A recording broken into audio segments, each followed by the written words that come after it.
সালাবা ছিলেন আনসারী সাহাবী। সালাবাকে বলে গেলেন, ভাই আমার, আমি তো যুদ্ধের ময়দানে চলে যাচ্ছি, তুমি যেহেতু মদিনাতে আসো, আমার স্ত্রী আছে, আমার সন্তান আছে, আমার স্ত্রী সন্তানদের ভরণ পোষণ খাবার দাবার দেখাশোনা তুমি করবে। হযরত সাহাবী যুদ্ধের ময়দানে চলে গেলেন। দীর্ঘদিন পর্যন্ত সালাবা রাদিয়াল্লাহু আনহু তিনি ওই ঘরের মধ্যে খাবার দিয়ে আসেন, প্রয়োজনীয় সামগ্রী পানি দিয়ে আসেন, লাকড়ি টাকড়ি দিয়ে আসেন, সমস্ত প্রয়োজনীয় সামগ্রী দিয়ে আসেন। একদিন শয়তান ডাক দিয়ে বলল, সালাবারে, তুমি তো প্রত্যেক দিন তোমার ভাইয়ের স্ত্রীর ঘরে খাবার দিয়ে আসো, তার সন্তানদেরকে খাবার দিয়ে আসো, কিন্তু তুমি তো একটা বড় পর্দা সরায় দেখো নাই তোমার ভাইয়ের স্ত্রী দেখতে কেমন। শয়তান রাসূল কারীমের সাহাবীর অন্তরের মধ্যে ধোঁকা দিয়ে বসলো।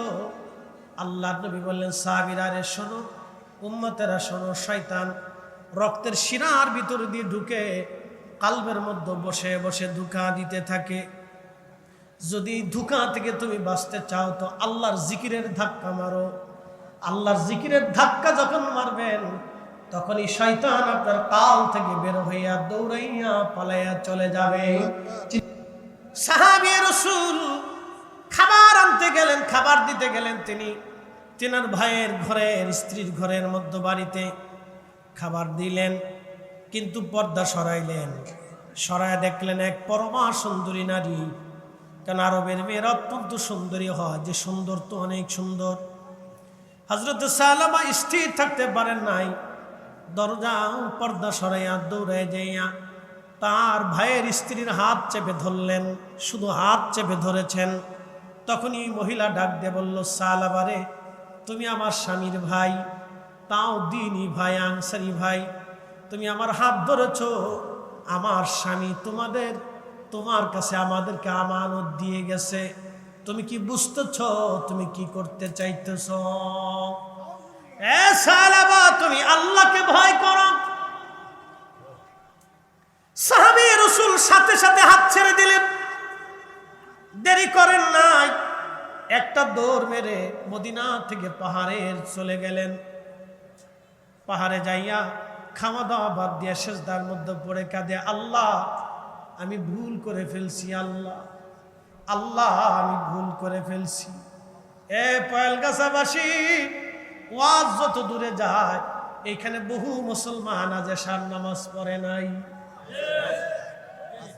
বহু মুসলমান মাগরিব পড়ে নাই। মাগরিবের নামাজে সেজদা দেওয়াটা ছিল আল্লাহর হুকুম। বহু মুসলমান আসরের নামাজ পড়ে নাই। মন খারাপ করবেন না, আমি কষ্ট দেওয়ার জন্য বলতেছি না। ইরজিই, আপনি ফিরে আসেন, ইলা রাব্বিকি রাদিয়াতাম মারদিয়া, আল্লাহর সন্তুষ্টির দিকে ফিরে আসেন। আপনি আল্লাহর সন্তুষ্টির দিকে আপনি ফিরে আসেন, আল্লাহর সন্তুষ্টির দিকে আপনি ফিরে আসেন। ভয় নাই, নামাজ তো ছেড়ে দিয়েছেন, জীবনে বহু অপরাধ করে ফেলছেন, আপনি অনেক ভয় করবেন না। সাহাবী রাসূল পাহাড়ের মধ্যে যে কান্না শুরু করলেন সেজদায় পড়ে, আল্লাহ, মনিবের অবাধ্য গোলামের পরিণতি না জানি কি কঠিন হবে। মনিবের অবাধ্য গোলামের, বুঝেন নাই, মনিবের অবাধ্য গোলাম। আল্লাহ, আমি তো সাহাবী রাসূল অনেক বড় অন্যায় করে ফেলছি। আমি কি করছে, শুধুমাত্র হাতটা ধরছে, এতটুকুনি এত ভয় অন্তরে আসলো।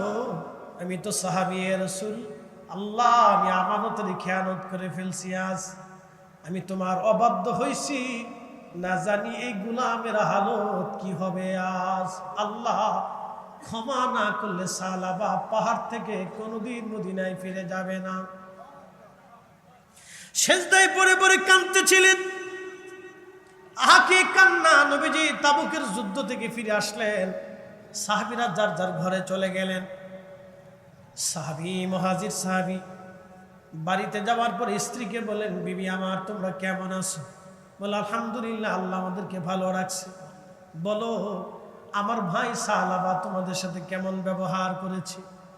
স্ত্রী বলতেছে, স্বামী গো, আপনার ভাইয়ের কাছে আমাদেরকে আমানত দিয়েছিলেন, তিনি যথোপযুক্ত হক আদায় করেছেন বটে, কিন্তু একটা ভুল করে বসছে। বলে বিবি কি ভুল? বলতেছে স্বামী গো, ভুল হলো তিনি হঠাৎ করে একদিন হয়তো আমার সৌন্দর্য মোহিত হয়ে আমার হাত চেপে ধরেছেন। আমি তখন আপনার আমানতের কথা স্মরণ করিয়েছি, আল্লাহর ভয়ের কথা স্মরণ করানোর পরে আপনার ভাই আমার হাতটা ছেড়ে দিয়ে পাহাড়ে চলে গেছে। বহুদিন ধরে কান্নাকাটি করে আল্লাহর কাছে তওবা করতেছে। সে আর মদিনাতে ফিরে আসে নাই। মুহাজির সাহাবী তিনি চলে গেলেন, যাইয়া সে পাহাড়ে খুঁজতে খুঁজতে সালাবাকে পেয়ে গেলেন। বলল ভাই আমার, আমি তোমারে মাফ করে দিছি, তুমি চলো মদিনায়। বলে না ভাই, তুমি মাফ করলে হবে না, আল্লাহ মাফ না করা পর্যন্ত আমি ফেরব না। ভাইরে তুমি মাফ না করলে হবে না, আমার রব মাফ করছেনি। অনেক অনুনয় বিনয় করতেছে, ভাই চলো মদিনাতে, আমি রাসূলের দরবারে নিয়ে যাব, আল্লাহর হাবিবের বরগাহে তোমারে নিয়ে যাব। বলতেছে ভাইরে তুমি আমাকে নিতে পারো, কিন্তু আমার হাত বেঁধে আসামিকে যেমনে ধরে নিয়ে যাওয়া হয় ওইভাবে তুমি আমাকে বেঁধে নিয়ে রওনা করো। সালাবা রাদিয়াল্লাহু আনহুর হাত বাঁধা হলো। মুহাজির সাহাবী রশি টেনে টেনে নিয়ে আসলেন মদিনায়। সালাবা রাদিয়াল্লাহু আনহুর মেয়ে ছিল খানসামা রাদিয়াল্লাহু আনহা। হযরতে খানসামা এসে বলেন, আব্বা জান আপনি যে ভুল করেছেন গো বাবা, আসেন আপনাকে হযরত আবু বকরের দরজায় নিয়ে যায়, দেখি আবু বকর কি করে আপনার জন্য। হযরত সালাবাকে মেয়ে খানসামা রাদিয়াল্লাহু আনহা রশি ধরে টেনে টেনে সিদ্দিক আকবরের দরজায় নিয়ে গেলেন। কে? বলে আমি সালাবার মেয়ে খানসামা। বলে খানসামা কি জন্য আসছো? বলে আবু বকর সিদ্দিক, আমার আব্বা জানকে রশি বেঁধে নিয়ে আসছি, আমার আব্বা ভুল করে ফেলছে, আপনি তো সিদ্দিক আকবর, আল্লাহর নবীর বরগাহে নিয়ে আমার আব্বা জানের জন্য একটা ব্যবস্থা করে দেন। আবু বকর বললেন, না হে খানসামা, তোমার আব্বা জানের অপরাধ নিয়ে আমি রাসূলের দরবারে সুপারিশ করতে পারবো না, আমার পক্ষে সম্ভব না, তুমি চলে যাও। হযরতে খানসামা রশি টেনে টেনে হযরত ওমরের দরজায় নিয়ে আসছে। হযরত ওমরের দরজায় নিয়ে আসার পরে বলতেছে সালাম দিয়ে, কে? বলে আমি সালাবার মেয়ে খানসামা আসছি। সাইয়েদনা ওমর রাদিয়াল্লাহু আনহু আপনার দরজাতে আসছি, আমার আব্বাজান ভুল করে ফেলছে, এখন আপনি আল্লাহর নবীর বরগাহে নিয়ে আমার আব্বাজানের জন্য একটা ফয়সালা নিয়ে আসেন। হযরত ওমর বললেন, না না খানসামা, তুমি তোমার বাপকে নিয়ে চলে যাও, আমার দ্বারা এই সম্ভব হবে না, তোমার আব্বা বড় নাফরমানি করে ফেলছে, আমানতের খেয়ানত করে ফেলছে, আমার দ্বারা সম্ভব না। হযরতে সালাবাকে তার মেয়ে নিয়ে চলে গেল হযরতে আলী রাদিয়াল্লাহু আনহুর দরজায়। বলল, হযরতে আলী, আমি খানসামা সালাবার মেয়ে আপনার দরজায় আসছি, আমার আব্বা ভুল করে ফেলছে গো, আপনি নবীর দরজায় নিয়ে আমার আব্বা জানকে মাফ করাইয়া দেন। হযরত আলী বললেন, না রে খানসামা, আমার পক্ষেও সম্ভব না, তুমি অন্য কোথাও চলে যাও। হযরত খানসামা ডাক দিয়ে বলতেছে, আব্বা জান, আবু বকরের দরজায় গেলাম, তিনিও জায়গা দিলেন না, হযরত ওমরের দরজায় গেলাম, তিনিও জায়গা দিলেন না, আলীর দরজায় গেলাম, তিনিও জায়গা দিলেন না, আপনাকে নিয়ে চলি আল্লাহর হাবিবের বরগাহে। রশি টানতে টানতে আল্লাহর হাবিবের বরগাহে নিয়ে গেলেন। কে? সালাম দিয়ে বলেন, ইয়া রাসূলুল্লাহ, আমি খানসামা, আপনার সাহাবী সালাবার মেয়ে, আপনার আসামি সালাবাকে রশি বেঁধে ধরে নিয়ে আসছি। হুজুর, আমি আমার আব্বাজানকে নিয়ে আসছি, আপনি কিছু করেন, না হলে আপনার সালাবা ধ্বংস হয়ে যাবে। ঠিক তখনই সাহাবী রাসূল খানসামা রাদিয়াল্লাহু আনহা এবং সালাবা রাদিয়াল্লাহু আনহু দাঁড়িয়ে দাঁড়িয়ে দরজায় কাঁদতেছিলেন। আল্লাহর নবী ডাক দিয়ে বললেন, খানসামা রে, তুমি তোমার আব্বাজানকে নিয়ে যাও, আল্লাহর ওহী না আসা পর্যন্ত আমি রাসূল সিদ্ধান্ত দিতে পারি না। সালাবা দিয়ে বলল, মা খামসা মালিক, আমার রশি ছেড়ে দাও, আমি পাহাড়ে চলে যাব, আজ কোনদিন ফিরে আসবো না যদি আল্লাহ আমারে মাফ না করে। রাসূলের সাহাবী রওনা হয়ে গেলেন, যেতে যেতে পাহাড়ে চলে গেলেন। পাহাড়ে যাওয়ার পরে কাঁদতেছিলেন আর বলতেছিলেন, হে রব, আমি আবু বকরের দরজায় গেছি, তিনি তাড়িয়ে দিয়েছেন। আমি ওমরের দরজায় গেছি, তিনিও তাড়িয়ে দিয়েছেন। আমি হযরত আলীর দরজায় গেছি, তিনিও তাড়িয়ে দিয়েছেন। আমি তোমার মেহবুবের দরজায় গেছি, তিনি আমাকে নিরাশ করেছেন। আল্লাহ, ইয়া আল্লাহ, তোমার দরজা থেকে যদি আমাকে নিরাশ করে দাও, তোমার খানসামা ধ্বংস হয়ে যাবে। আল্লাহ, তোমার সালাবা ধ্বংস হয়ে যাবে। আল্লাহ, আল্লাহ, আমি সালাবা কোনোদিন মদিনায় ফিরে যাব না যদি তুমি ক্ষমা না করো। আল্লাহ, এইভাবে বিনয় বিনয় করে সালাবা রাদিয়াল্লাহু আনহু কাঁদতেছিলেন। আমার আল্লাহ জিব্রাইলকে পাঠিয়ে দিলেন আল্লাহর হাবিবের বারগাহে। জিব্রাইল আমিন এসে সালাম দিলেন, ইয়া রাসূলুল্লাহ, পৃথিবীর মালিক কি আপনি না আল্লাহ? বলে, হে জিব্রাইল, সৃষ্টির মালিক আমার রব, আমার আল্লাহ। হাবিব, আল্লাহ বড় দয়াবান, আল্লাহ বড় দয়াময়।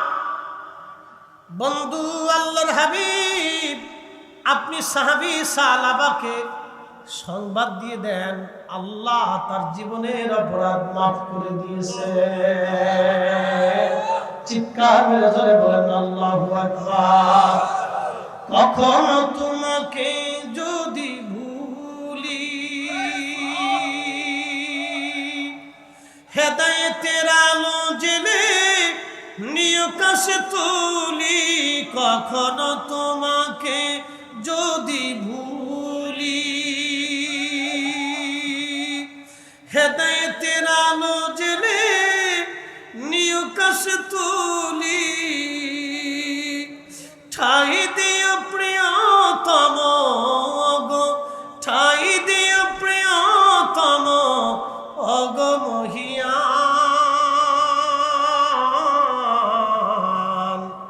তুমি রহমান, তুমি মেহেরবান।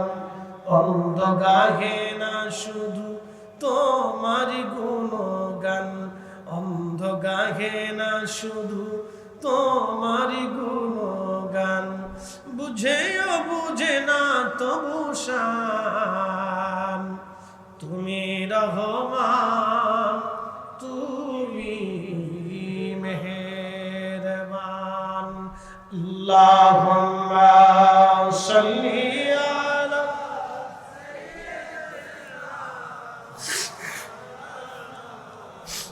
মুহাম্মদ সাইয়্যিদিনা।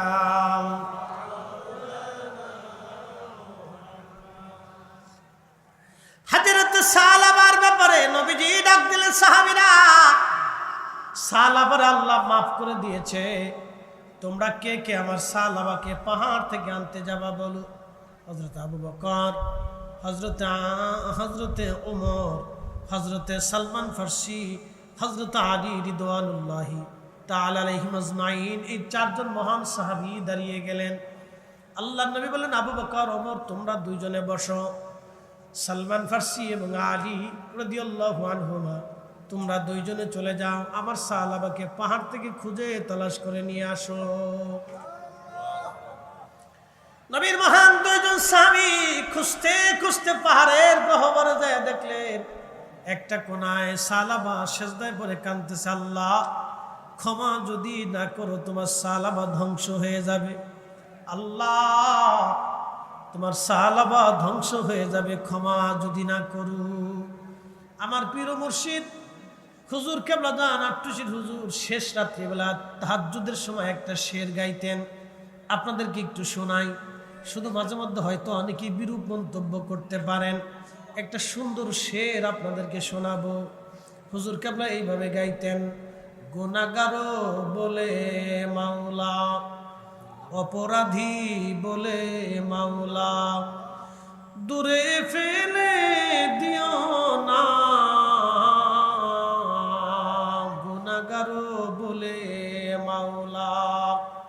তাহাজ্জুদের সময় শেষ রাত, রাত 3টে 3:30 ভিতরে এই শেরটা টানতেন। অপরাধী বলে মাওলা, গুনাহগার বলে মাওলা, দূরে ফেলে দিও না, মাগফিরাতের দ্বার হইতে নায়ম্মেদ কইরো না, মাগফিরাতের দ্বার হইতে নায়ম্মেদ কইরো না। আল্লাহ ইয়া আল্লাহ বলে ডাকি মাওলা শোনো না, আল্লাহ ইয়া আল্লাহ বলে ডাকি মাওলা শোনো না, না জানি কই রাশি আমি কি গুনাহ, না জানি কই রাশি আমি কি গুনাহ। এভাবে কাঁদতেন তিনি, মুরিদরাও কাঁদত। প্রিয় উপস্থিতি, সানাবা পাহাড়ের গুহার মধ্যে পড়ে পড়ে কাঁদতেছে, আল্লাহ ক্ষমা যদি না করো তোমার সালাবা ধ্বংস হয়ে যাবে। সালমান ফার্সি গেলেন আর সাথে হযরত আলী গেলেন। দুইজন যায় সালাবাকে বলতেছে, সালাবারে মাথা উঠাও, সুসংবাদ নিয়ে আমরা আসছি। বলে বলো কি সুসংবাদ? বলে আল্লাহ তোমারে মাফ করে দিয়েছে। একসাথে জোরে বলেন আল্লাহু আকবার। قل يا عبادي الذين أسرفوا على أنفسهم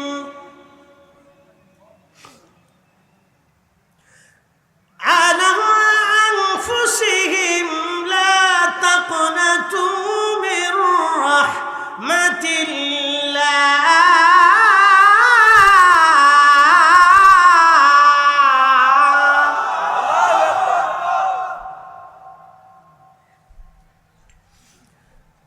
إن الله يغفر الذنوب جميعا।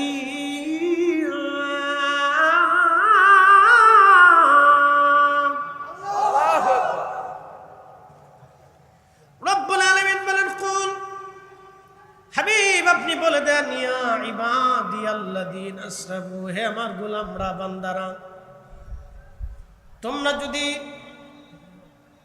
নিজের নফসের উপরে জুলুম করে ফেলো, গুনাহ করো, লা তাকনাতু মির রাহমাতিল্লাহ, আমার রহমত থেকে তোমরা নিরাশ হইও না, আমার রহমত থেকে তোমরা নিরাশ হইও না।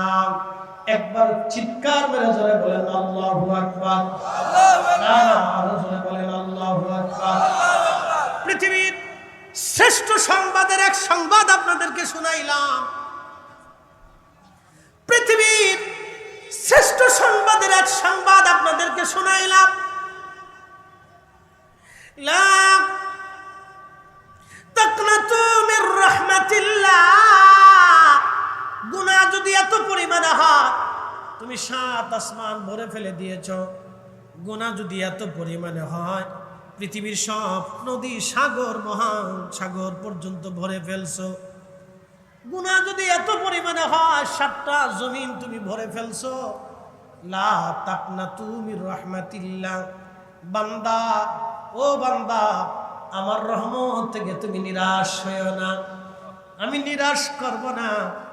ইন্নাল্লাহা, নিশ্চয় আমি আল্লাহ, অবশ্যই আমি আল্লাহ, ইয়াগফিরুয যুনুবা জামিআ, তোমাদের জীবনের সব গুনাহগুলি আমি আল্লাহ মাফ করে দেব, কিন্তু শর্ত হলো তোমাকে তওবা করে ফিরে আসতে হবে।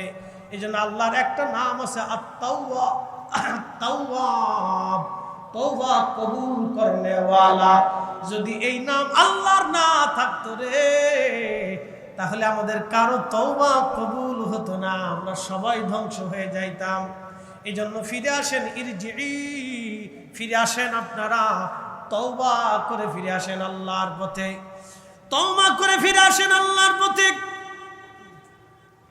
আল্লামা ইমাম ইবনু কুদামা আল মাকদিসি, যিনি হুজুর গাউসে পাকের ছাত্র ছিলেন, ইমাম জৌজির ছাত্র ছিলেন, ইমাম ইবনু কুদামা আল মাকদিসি একটা কিতাব লিখেছেন, কিতাবুত তাওয়াবিন।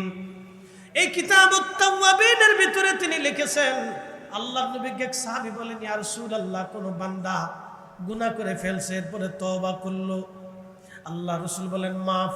ইয়া নবী আল্লাহ, আবার গুনাহ করছে, আবার তওবা করলো, আল্লাহ বলেন মাফ। নবীজি বলেন মাফ। ইয়া রাসূলুল্লাহ, আবারও গুনাহ করছে, আবার তওবা করলো, আল্লাহ রাসূল বললেন তারপরেও মাফ। একসাথে জোরে বলা যাবে কি আল্লাহু আকবার? না না না, অনেক বড় সুসংবাদ, জোরে বলেন আল্লাহু আকবার।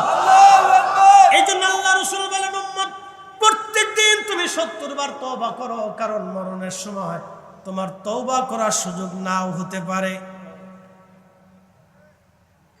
কথা বুঝতেছেন আপনারা? তওবা একসাথে বলেন কি? তওবা। তওবা। ফিরে আসেন আল্লাহর দিকে, ফিরে আসেন, তওবা করে ফিরে আসেন, তওবা করে ফিরে আসেন, আল্লাহর দিকে ফিরে আসেন। সুযোগ এখনো আছে, আল্লাহ সুযোগ রেখে দিয়েছে, ফিরে আসেন। বাবাজি আমার, আপনি যত বড় শক্তিমান হন না কেন, মরণ আপনার পিছু ছাড়বে না। বাংলাদেশের হাজার হাজার কোটি কোটি টাকার মালিক যারা ছিলেন, তারা মারা গেলেন। আহা, তারা মারা গেলেন, তাদের কবরে মাত্র 3 টুকরা কাফনের কাপড় দেওয়া হলো। হাজার হাজার বিঘা সম্পত্তির মালিক যাদের ছিল, তারা কবরে চলে গেলেন, মাত্র 3.5 হাত জমিন কবর তাদের জন্য বরাদ্দ হলো। আপনি পৃথিবীর মালিক যদি হন, 3.5 হাত কবর আপনার জন্য বরাদ্দ।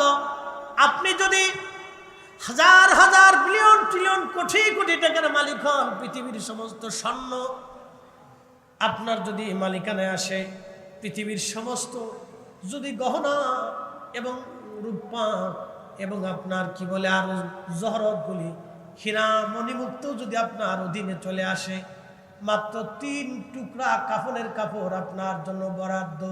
এর বেশি 1 ইঞ্চিও বেশি পাবেন না। মাত্র 3 টুকরা বরাদ্দ, 3 টুকরা বরাদ্দ কাপড়, মাত্র 3.5 হাত জমিন বরাদ্দ। আমরা এই 2টা কথা যদি কেউ বাড়ি পর্যন্ত নিয়ে যেতে পারেন, তাহলে আজকেই তওবা হবে। আল্লাহ, জীবনে কারো অর্থ মেরে খাবো না, জীবনে কারো হক মেরে খাবো না। আল্লাহ, জীবনে কারো রক্ত চুষবো না।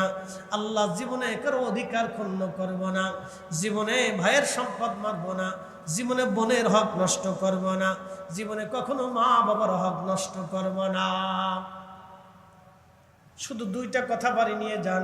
1 নাম্বার, আপনি অনেক অর্থের, যত অর্থের মালিক হন, পৃথিবীর মালিক হলো আপনার জন্য মাত্র 3 টুকরা কাফনের কাপড় বরাদ্দ।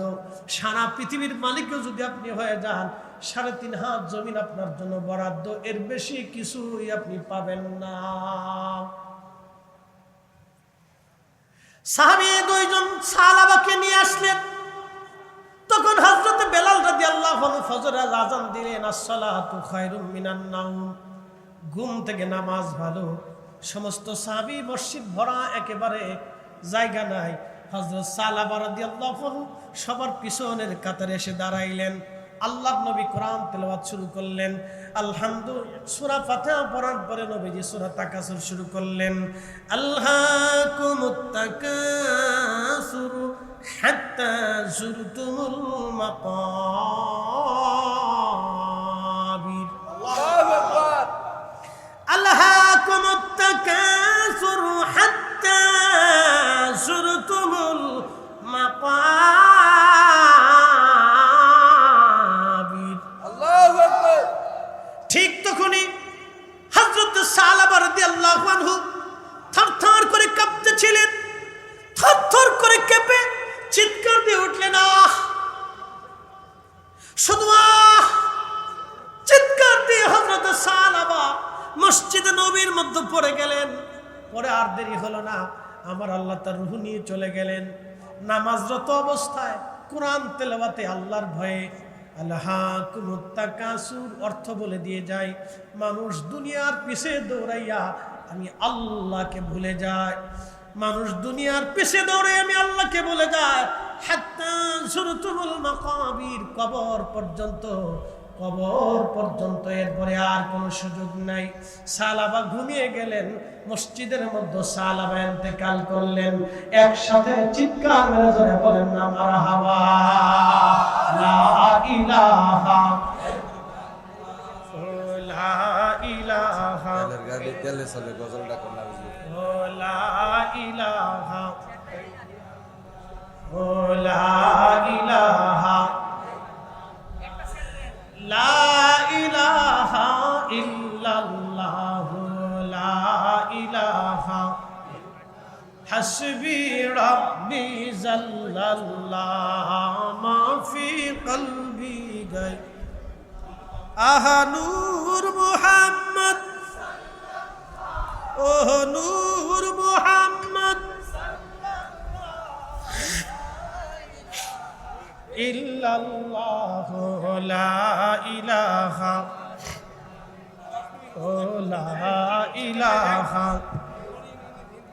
লা ইলাহা ইল্লাল্লাহ মুহাম্মাদুর রাসূলুল্লাহ। তেলাওয়াত শুনে আখিরাতের কথা স্মরণে ছটফট করে তিনি মারা গেছেন। আমার আব্বা একটা ভুল করেছিলেন, আমার রব আল্লাহ মাফ করে দিয়েছেন।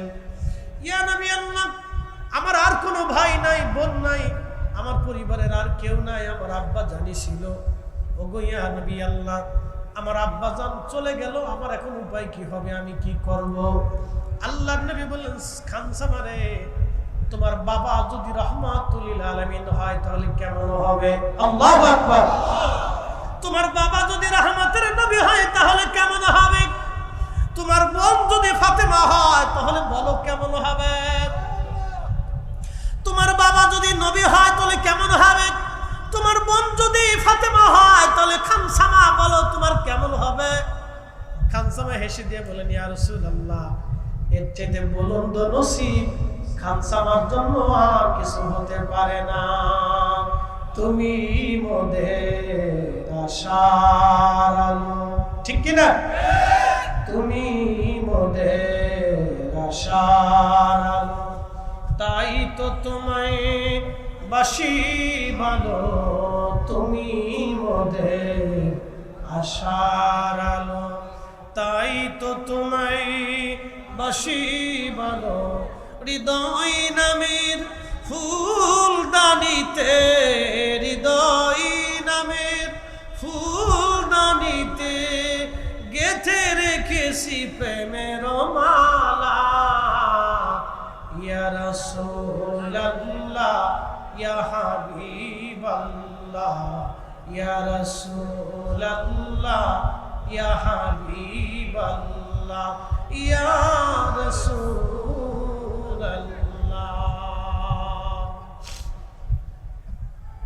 আল্লাহর নবী বলেন, আমার সাহাবার জানাজা নিয়ে যাও। সাহাবী রাসূলগণ হযরত সাহাবা রাদিয়াল্লাহু আনহু লাশ সামনে নিয়ে জানাজায় দাঁড়িয়ে গেলেন। হুজুর আসতেছে মনে হয়, আপনারা